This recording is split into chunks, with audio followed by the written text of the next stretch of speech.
Okay hello. तो आज की क्लास में हम लोग डिस्कस करेंगे कोरोजन के बारे में। छोटी क्लास के इसके बारे में भी पढ़ा हुआ है तुम लोगों ने और तुम्हें पता है कि ये क्या होता है। और सबसे तगड़ा एग्जांपल इसके बारे में तुमने यही सुना है कि रस्टिंग ऑफ आयरन, लोहे के अंदर जब जंग लग जाती है तो वो चीज बेस्ट एग्जांपल है। बट सिर्फ लोहे पे जंग लगना ही एक वो नहीं है, कोरोजन का एग्जाम्पल नहीं है।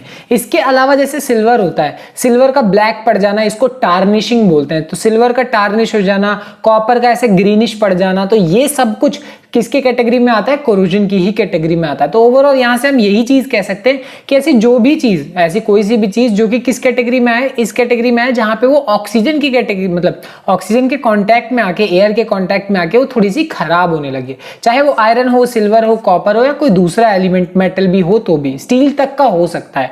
ठीक है ना? तो यही है कोरोजन की कहानी। अब कोरोजन कोई बहुत अच्छी चीज तो है नहीं, बड़ी खराब चीज है और इसकी वजह से डिस्ट्रक्शन बहुत ज्यादा होता है। बहुत सारी चीजें खराब होती हैं और बहुत बहुत प्रॉब्लमेटिक चीज है। तो इसको ठीक करना हमें आना चाहिए और इसको हमें समझना भी पड़ेगा कि ये एक्चुअल में होता क्यों है और कैसे होता है। तो यहाँ पे डिटेल में समझते हैं रस्टिंग ऑफ आयरन के बारे में। इतना तो तुम्हें पता होगा कि ऑक्सीजन की कैटेगरी में जैसे ही कोई आयरन आता है और साथ साथ में वाटर होता है तो उसके ऊपर क्या लगने लगता है? जंग लगने लगता है। ठीक है ना? बट यही चीज को हम अब थोड़ा और डिटेल में जानेंगे कि ये रिएक्शन एक्चुअल में कैसे होती है। ठीक है? तो ध्यान से देखो होता क्या है। ये रही मेरे पास एक तगड़ी, मतलब तुम्हारे पास बहुत ही अच्छा एग्जांपल। ये पूरा का पूरा जो ये है मेरे पास आयरन है। ठीक है ना? अब यहां पे है क्या कि यहां पे भी हम दो चीजें बना सकते हैं, एक एनोडिक साइट और एक कैथोडिक साइट, मतलब एक एनोड और एक कैथोड।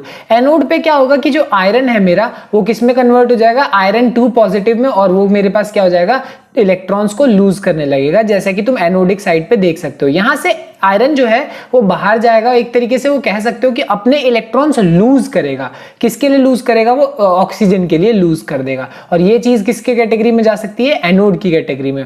अगली चीज हमारे पास क्या है? कैथोड। अब कैथोड में होगा क्या? ये बात तुम्हें पता ही है कि मेरे पास जो H+ आयन है और जो O2 है, ये दोनों क्या करेंगे? इलेक्ट्रॉन्स को गेन करके क्या बनाएंगे? एक तरीके से वाटर बनाएंगे। ठीक है ना? तो यहाँ पे ये चीज कहां पे होने वाली है? कैथोड साइड पे होने वाली है। यानी ऑक्सीजन बाहर से आ रहा है, साथ साथ में वाटर है और आयरन है, ये सारी की सारी चीजें मिलके क्या बनाने वाली है? ये रस्ट ही बनाने वाली है। इसी चीज के बारे में देखेंगे। तो यही था ना कि आयरन के ऊपर वाटर और कहीं से ऑक्सीजन आ जाए, इन सब का मिक्सचर बन जाए तो ही रस्ट होता है। तो वही ओवरऑल रिएक्शन में हमें देखने को मिलेगा कि आयरन के ऊपर ऑक्सीजन और साथ साथ में H+ आयन का मतलब वो वाटर ही है। तो यहां पे मेरे पास क्या बन गया? एक तरीके से रस्ट बनेगा। तो अभी तुम्हें लग रहा होगा कि ये रिएक्शन है और इसमें रस्ट तो बना नहीं।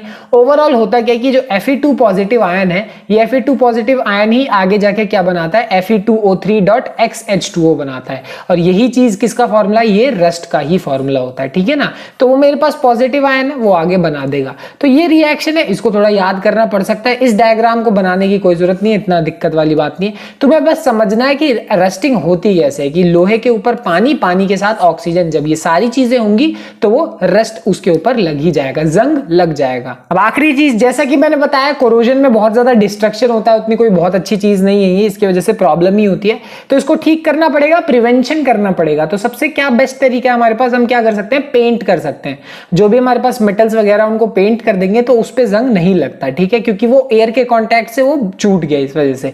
तो हमारे पास यही तरीका होता है, हम क्या करें? किसी तरीके से एयर के कॉन्टैक्ट से उसे दूर कर दें तो हमारा कोरोजन हो जाएगा, मतलब बच जाएगा। ठीक है ना? तो यहाँ पेंट का इस्तेमाल कर सकते हैं, किसी केमिकल का इस्तेमाल कर सकते हैं जैसे बिस्फेनॉल, उसको भी स्प्रे किया जा सकता है। या फिर सबसे अच्छा मेथड क्या है? गैल्वेनाइजेशन। गैल्वेनाइजेशन तुम लोगों को सुना जरूर होगा कि मान लो मेरे पास स्टील ही है, अब स्टील को क्या करा जाता है? जिंक में डाला जाता है और फिर ये वो क्या हो गया? वो गैल्वेनाइज्ड स्टील हो गया। कहने का मतलब मेरे पास ऐसे जिंक है ना, तो जिंक के ऊपर कोटिंग बन जाती है किसकी? सॉरी, मेरे पास मान लो स्टील है तो स्टील के ऊपर ऐसे कोटिंग बन गई किसकी? जिंक की। अब जिंक खुद ऑक्सीडाइज हो जाएगा, खुद उसके ऊपर कोरोजन हो जाएगा, वो खुद खराब हो जाएगा, बट अंदर लगे हुए स्टील को वो क्या कर लेता है? बचा लेता है। तो यही मेथड क्या होता है? गैल्वेनाइजेशन होता है। बड़ा सिंपल, कोई बहुत बड़ी चीज नहीं है। ठीक है? तो इतनी कहानी थी किसके ऊपर? कोरोजन की। और इतनी ही कहानी थी इस पूरे के पूरे चैप्टर की। ये पूरा चैप्टर कंप्लीट हो चुका। बहुत ही अच्छा चैप्टर था ये, बहुत मुश्किल चैप्टर मुझे लगता था, बट अब नहीं लगता। मतलब जब 12th में था मैं,